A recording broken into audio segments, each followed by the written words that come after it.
Pearse O'Hanrahan. Could you tell me a little bit about your family, your father? Where did your father come from? Was he from Dundalk man? Or tell me a little bit about your dad.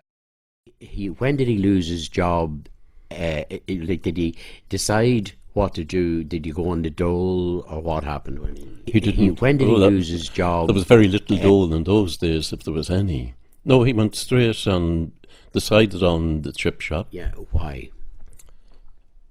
What was that? Well, I mean, he worked in the GNR. He had no experience of chips. Why would he pick a chip shop? Because it was, well, he looked, from what he had told me on and off over the years, there was a vacancy in that particular area. There was nothing. And because of the proximity to the main street, it was in a good position. He was well ahead of his time, wasn't he? You have no idea how many years ahead of his time. It was unbelievable. But he opened it there, and it was in the old kitchen. But the back room, which was a dining room, was turned into the cookhouse. And I can remember the sweet tins, because with the war, there was still a big scarcity of proper implements and proper cooking utensils. And it was the big tins that boiled sweets came in, that he used. And he cut them down himself. He smelted around the edges. He got rid of all the hard pieces, reinforced them. And it was those he used for the cooking of the original ones. Did he discuss this with, I'm just trying to put myself in the situation, did he sit down one night and say to the family and to your mum, I'm going to open a chip shop? Or did he discuss it with you? Because this was your home. Oh, we weren't involved. I would say it was a discussion with himself and Mammy. Patsy, we're going to talk to you about music, because Dundalk was a great town over the years, long before you got involved in music, wasn't it? Oh yeah, Dundalk. First of all, Harry, delighted to be with you here. Thanks. It's great for a wee bit of crack. Dundalk was always a great town for music, and from the early days, you're talking here when the Beatles arrived on the scene. Sure. I think it took the town and the country and the world by storm, and everybody in Dundalk, anyone who was 15 or 16 wanted to be John Lennon or Paul McCartney or Ringo or George Harrison. And I remember too that in my parents' shoe shop they took in the Beatle boots, and so everybody bought the Beatle boots.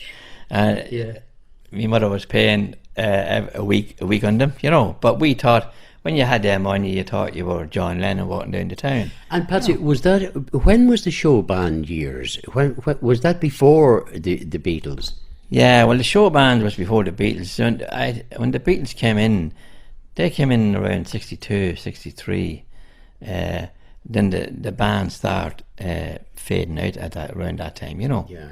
And did any of the musicians who was playing in the show bands, because there were some brilliant show bands, did they get involved in groups, or did they keep playing? Was the clubs we're going to be talking about in a minute, were they on at the same time as they were fading out the show bands? Well, you see, I think when the show bands seen that the scene was slipping away from the bands, the rhythm sections of the show bands, they dropped the brass, and that's where you start finding the groups coming from. They started then just going out as maybe a 4-piece or a 5-piece.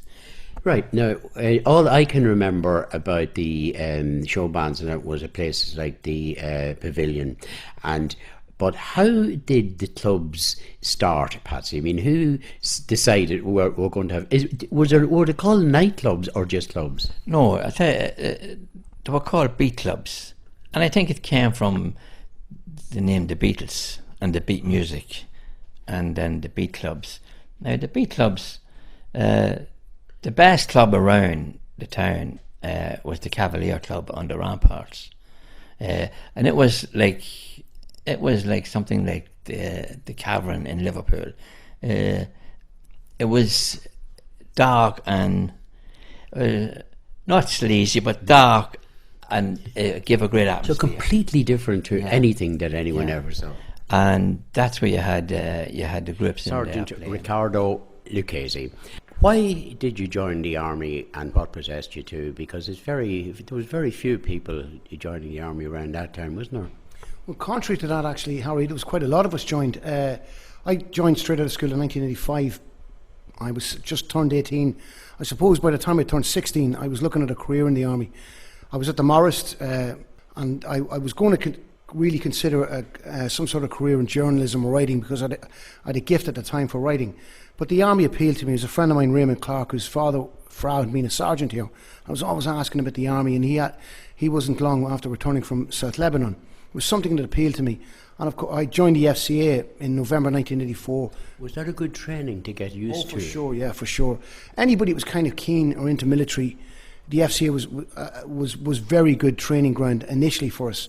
So there was an awful lot of my peers, my friends, joined the FCA, and an awful lot of us from that particular recruit platoon in the FCA made the leap to come into the regular army.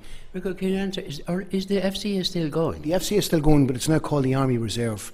And as opposed to being a separate battalion, they're now part of the 27 Battalion, or whatever battalion they belong to within the army.